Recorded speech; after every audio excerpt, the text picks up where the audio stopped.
Hi everybody, Sunfire Fire here. So, I have been gone for a long time. I know. Yes, I know you all missed you very much. I missed you all too. I was like, I have so many stuff to tell you about. Um, cause I love talking about myself all the time. I act not well, kinda. I kind of like talking to myself. I like talking about myself to myself. I like talking about myself to myself, but not in front of. Don't like talking about myself in front of other people. Is that weird? Is that me, or does everyone else have that? I don't like talking about myself because I think in front of other people because I feel like I'll just be dominating the whole conversation, and then that person will be like, oh, she is talking so much about. She is so full of herself, and I'll be like, I don't want you to be full of myself because I have to realize that I'm probably the villain in somebody else's story. So even though I try not to be with a bunch of people, but I'm probably the villain in somebody's story. I don't know how, but it's just gonna happen. Okay, so I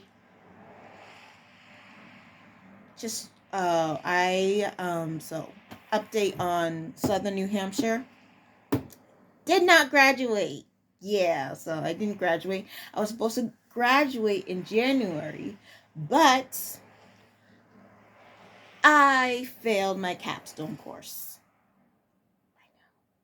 I was just at first I was embarrassed because I was just like I failed my capstone course, but then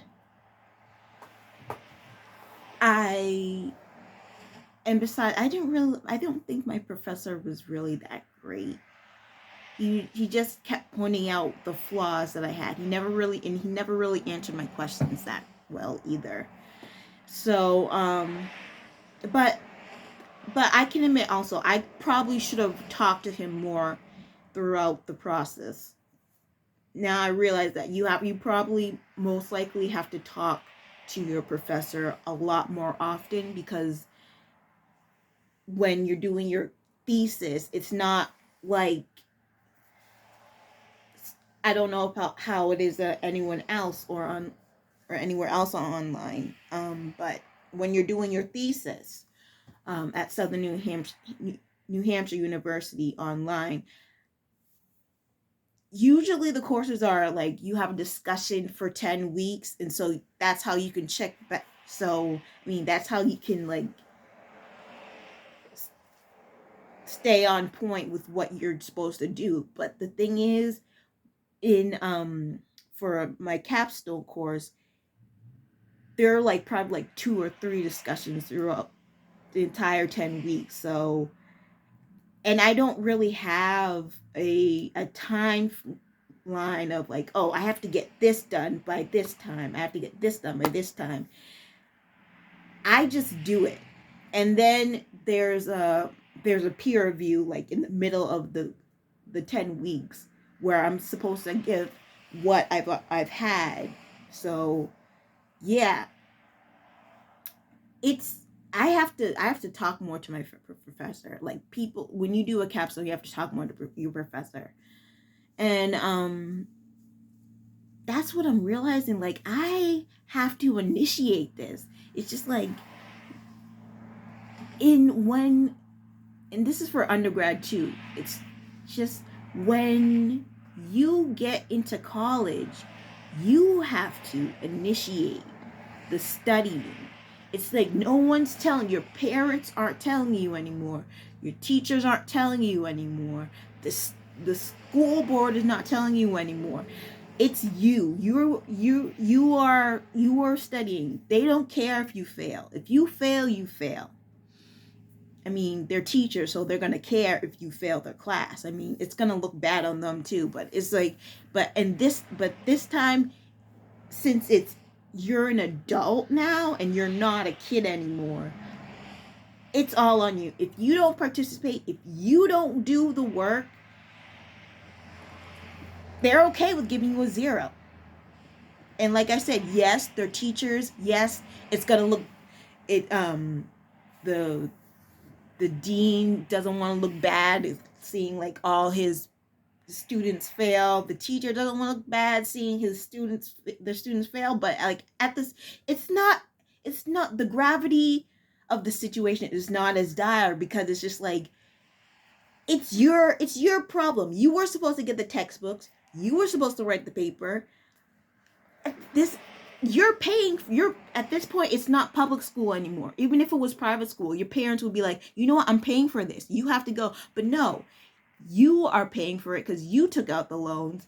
So if you fail, it doesn't matter to me. And like, I have to tell myself that every time, because like, school does not prepare you to do something on your own. It's always in the back of my mind, even if I like doing school, if I like studying, because I like doing research papers, I like learning new stuff, I like doing research, because it's just like, oh my gosh, I never knew this is so cool. I I've had I've had in the back of my mind, I know that if my teacher wants me to do well, because I like my teachers, my parents obviously want me to do well, because if I don't do well, my parents would be like, well, they weren't that strict. I mean, I know there are some strict parents out there, but I know my mom wasn't that strict. She was just like, sorry, my mom had to ask me a question. But so yeah, like I said before, um, my parents weren't as strict as there are a lot of other parents, because a lot of other parents would be like, you got a da, da, da, da, and like they would be like, well, you have to study more. No, but I didn't want to disappoint my parents. It's like, especially since I'm learning, in elementary school I was learning another language on top of that. But like, I love learning French, so I'm glad my parents put me in. Well, my mom wanted me to be in French, and my dad really didn't care. He was just like, just go to school, which is weird because it's just like, he's Nigerian, so it's just like, when you want me. But I think also he was just like, French, why are you taking French? Because he would always make it very clear that it's just like, Spanish is a lot more useful than French. And I'm just like, okay, when I took French, why didn't you say anything? So, but yeah, so it's just, I have to plan out what I'm going to do, about I have to plan out what I want to do. It's like, I have to plan out how I'm going to do it, and it's still hard planning it out, because when I get home from work, I just don't want to do anything. But I know I have to. So,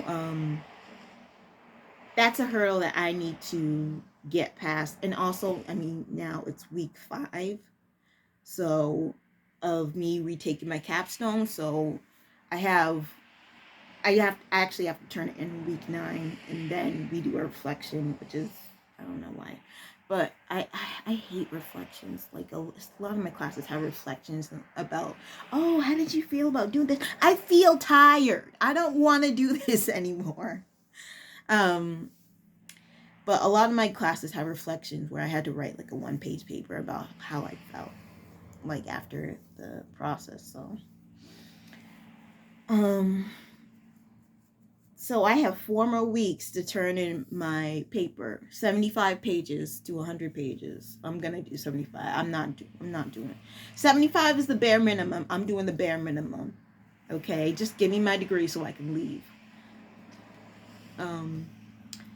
So also, I got new hair. um, I got for those of you who don't know what these are box braids. You probably have seen people walking in your life. If you're not a hermit, um, you've probably seen people walking around with hair like this. Um, you can for box braid you can use human hair or you can use synthetic hair. I usually use synthetic hair. Synthetic hair is a lot cheaper than human hair.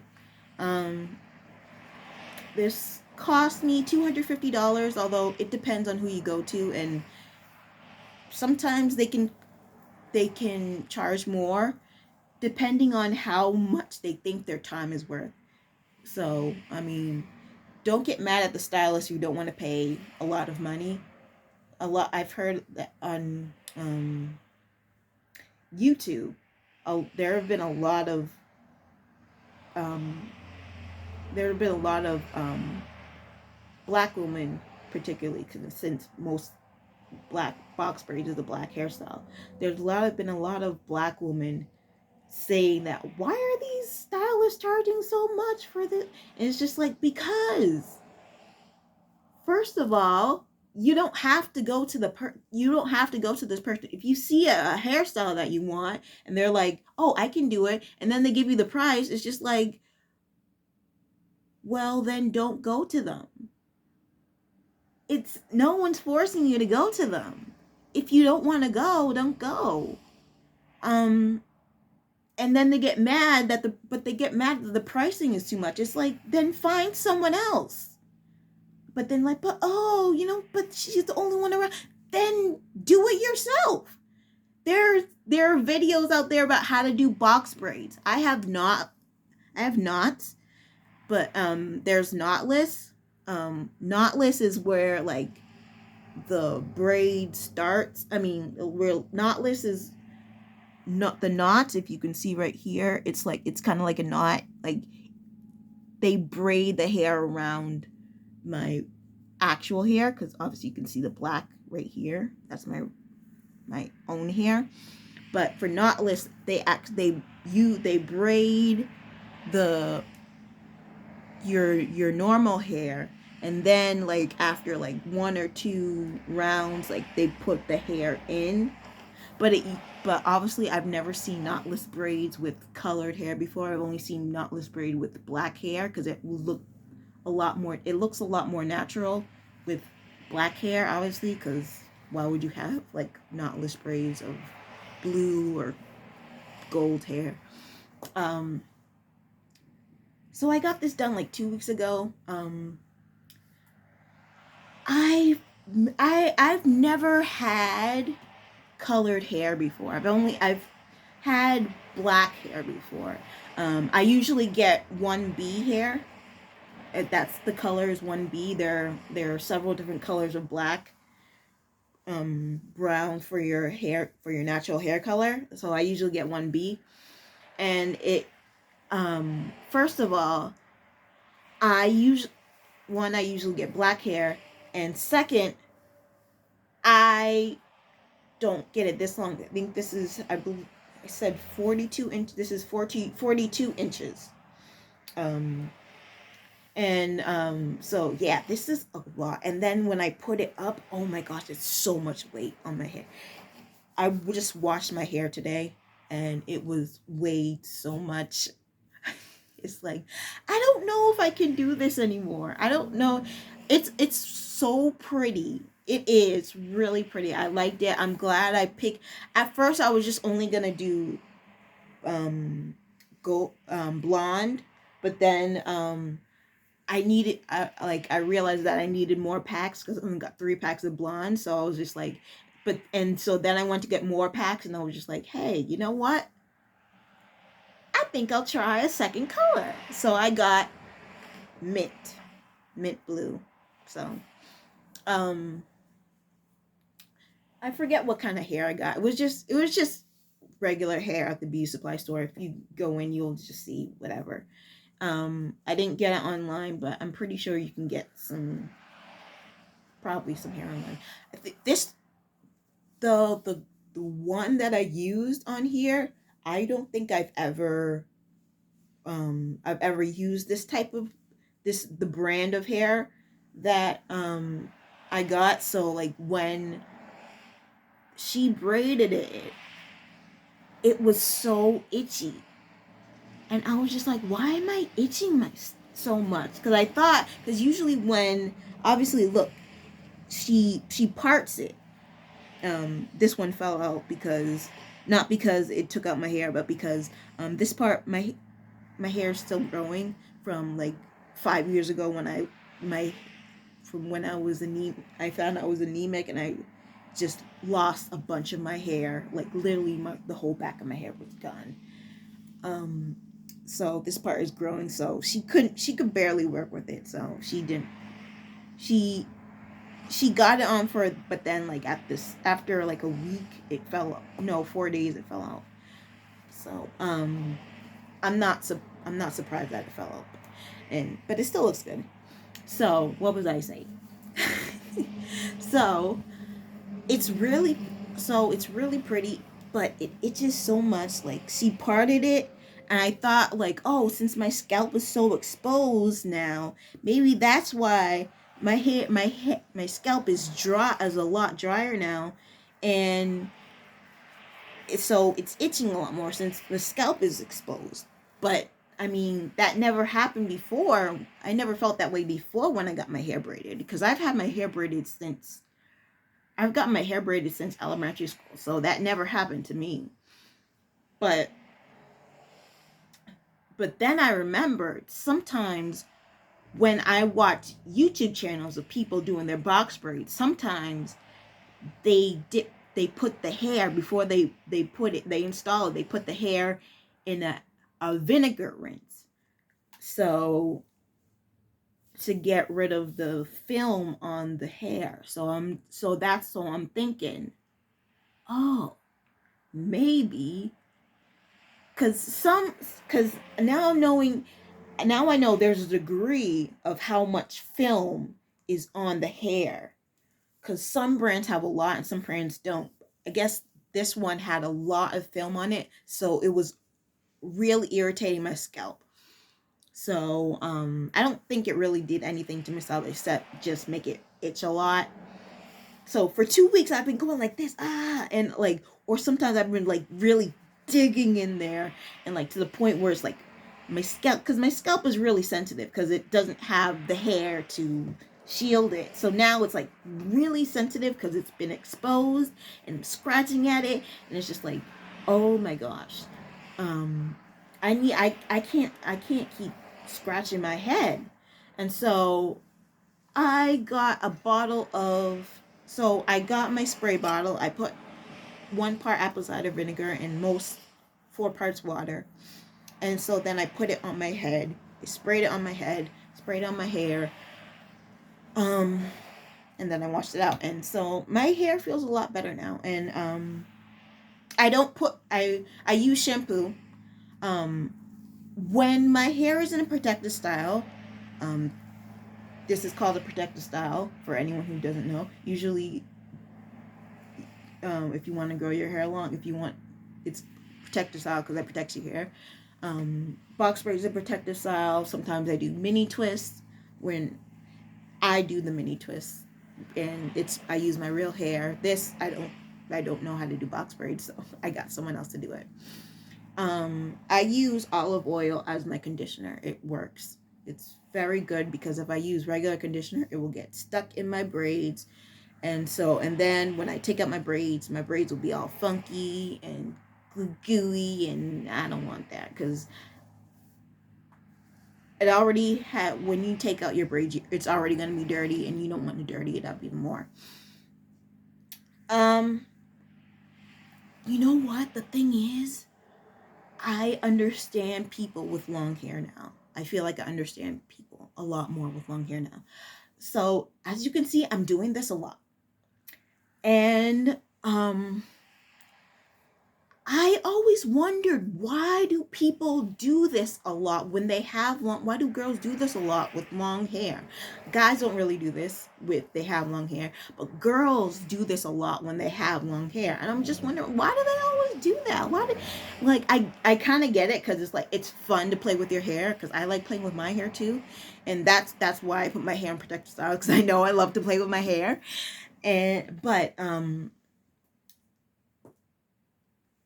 by the way, this is for, usually my box sprays can last for 3 weeks, 3 months. So I'm good until May. So so I love playing with my hair. And sometimes I like playing with this too, because like I get to move it like this and that. But now I understand, you have to get it out of the way. You can't. It's just it's a mind of its own. It just gets in your face, and sometimes you look like this all the time. It's just like, oh my gosh. And also, it's like, you don't want it to tangle too, because sometimes you don't want it to tangle, especially since sometimes people can get it braided all the way down. I didn't get mine braided all the way down, because one, that would have taken forever, and two, she had two other clients, and she was there by herself. So I was like, you know what? Yeah, I don't need her to braid it all the way to the bottom. Okay, because some people can get it down all the way to their butt. I got it to the back right here, a little above my backside. And some people get it all the way down, can get it all the way down to the ankles. Now I haven't seen that personally, but I've seen it on I've seen pictures of people who have it down to their butt, and I'm just like, how you gonna do that? I even looked at people sideways when they had it all the way down to their butt like this, and I was just like, how do you function with hair like that? Because I usually would get it a little past my shoulder. Like, I would get it like usually like right here, and I'm like, how do you do that? And now I'm one of those people who get the long hair, and I'm telling myself, how do you do that? Because I'm still trying to figure out how to sleep on this. I'm trying to figure out how to go to the bathroom, because it is hard to go to the bathroom with long hair. I'm trying to figure out how to put it up in a bun, because the thing is, I bought multiple hair ties, because I have to put this up and then I can't put this in a bun. I have to put this up in a big ponytail up on my head, and then I style it to make it a little bun, and then I have to put this. It's so much work, and it's just like, oh, why?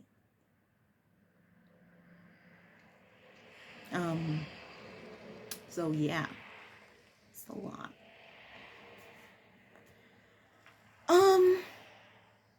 Do I have anything else to say? Well, I'm on vacation right now. Like, a week of vacation I took for myself.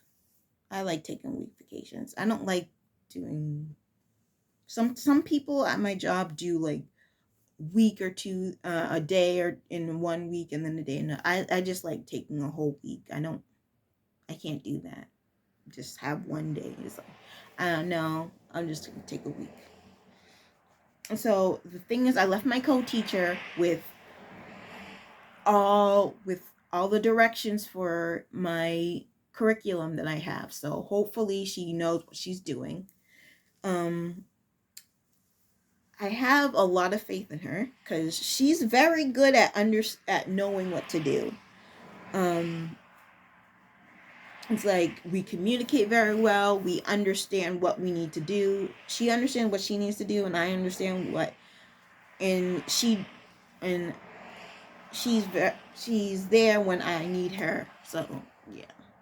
So and we're the curriculum that that I have planned is insects. So right now we're doing. So right now I created the lesson plan of what's it called? Ugh, I forget. Um, I butterflies, and then we're looking at camouflage. We're looking at the difference between moths and butterflies, cocoons, and chrysalises. So I thought that was pretty nice. And for I kind of would have wanted to be there for the week, but I had this real, but since it's vacation, I need vacation more than like being at school on that day. Um, so I made for camouflage. So when I planned out the lesson for camouflage, I was just like, what can I do for an art activity that has camouflage in it? What I did was you can take um, paper. You can take paper like take white paper. Um, I took white construction paper. I took a white crayon. Use a white crayon, and I I don't think it works for white marker. I really don't think it. No, you know what? Because it's wax. It needs to be wax. So that's why it needs to be a white crayon.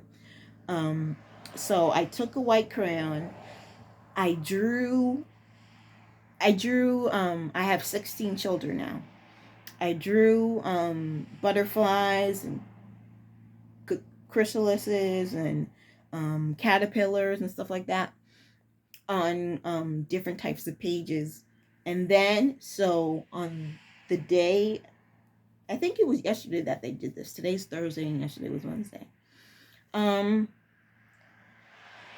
they they supposed to use watercolor to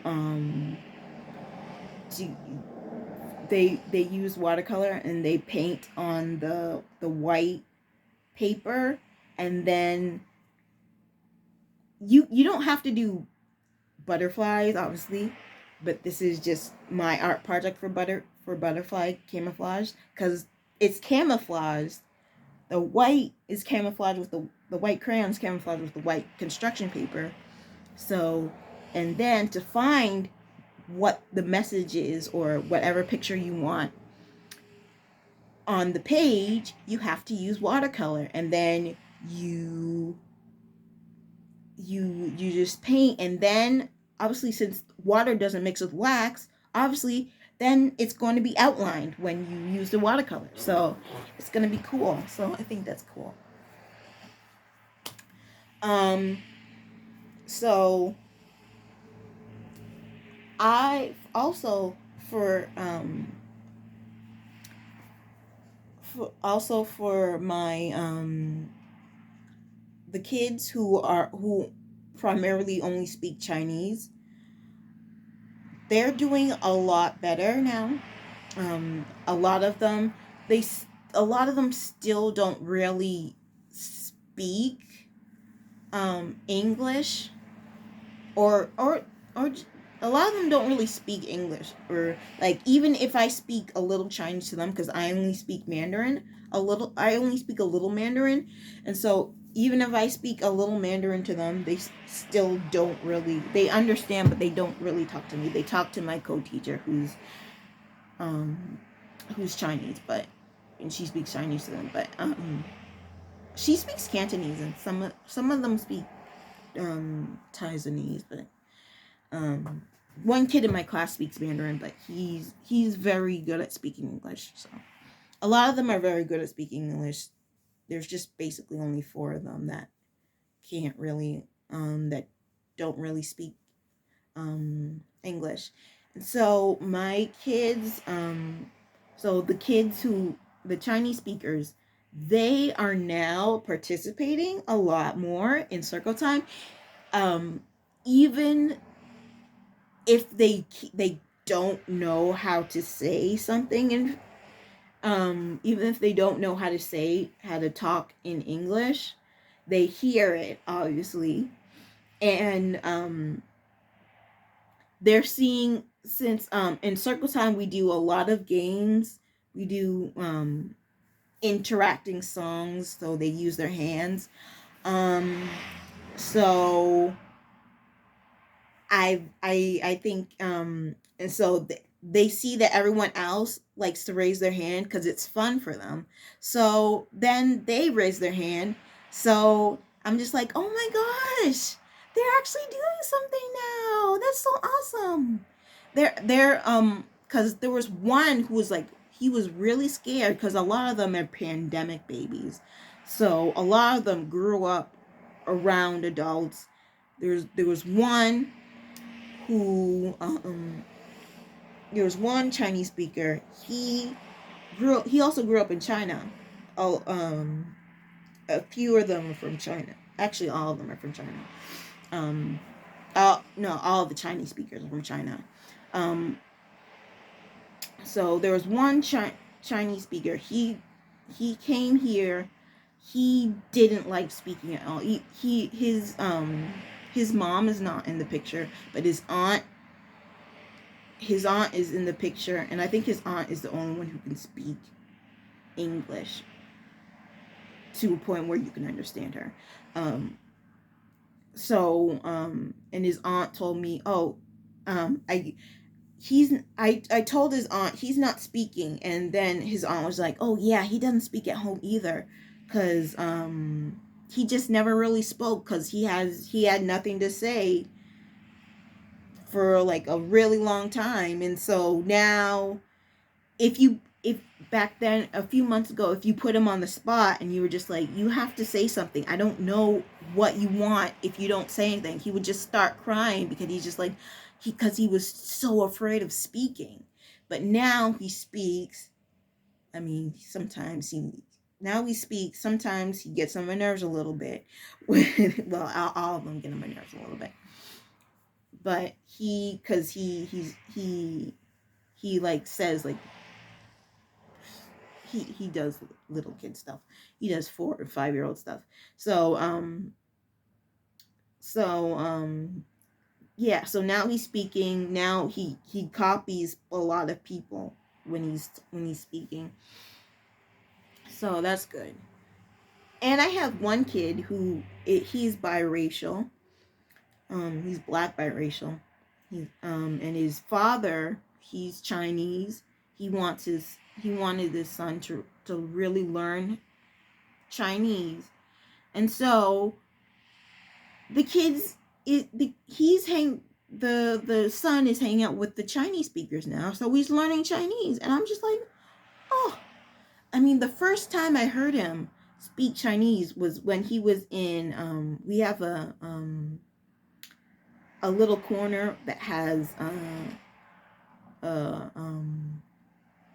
we call it housekeeping. It has a shopping cart, it has a cash register, it has a kitchen with an oven and a refrigerator, and it has baby dolls, so we call it housekeeping over there. He had a phone, and he was saying I was just like, oh my gosh. He was just like, way, and then he just said Bingwa. I was just like, oh my god, he's speaking. Because way means, when you're on the phone, you say way. It just means hello. Who are you? Hello. Like, usually Chinese people say way when they're talking on the phone. When they're saying hello on the phone. Like, who's this? And then he said Bingwa. Bingwa is who is this? Who is this? So, and this is Cantonese, because almost no one in the school speaks Mandarin. Not even the staff. So yeah, so I was just like, so, and a lot of my Mandarin now is a lot of my Chinese is Mandarin speaking, but probably with a few Cantonese phrases in it. Because sometimes I say Josan. Um, Josan is if you only speak Mandarin. Josan is Zhaoan, which means good morning. So I say Josan sometimes. Yeah, so so that's basically it for the follow up. I'll try to upload more, but I don't think I'm gonna. I think I'm gonna upload when I can get the time, or when I just feel like it, because sometimes I just do not have the strength to just upload. It's hard. It's so I will try, and yeah, I'll see you. This wasn't supposed to be 35 minutes, but it was, unfortunately. Bye.